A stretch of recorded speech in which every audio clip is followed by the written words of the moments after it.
Paano po kapag freelancer ka pero hindi ka VA?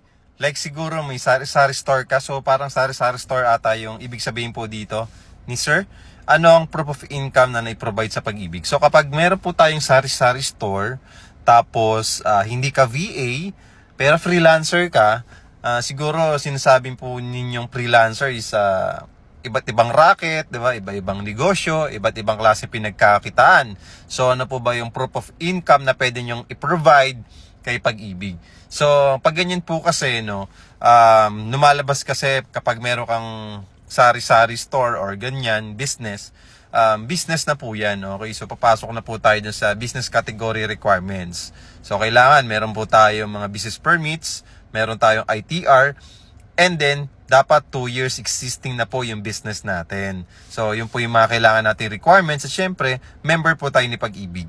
Okay, so yun po yung ating mga kailangan kapag tayo po ay merong sari-sari store or iba't ibang mga pinagkakitaan. Kung freelancer ka, may iba't ibang kang klaseng racket. Okay?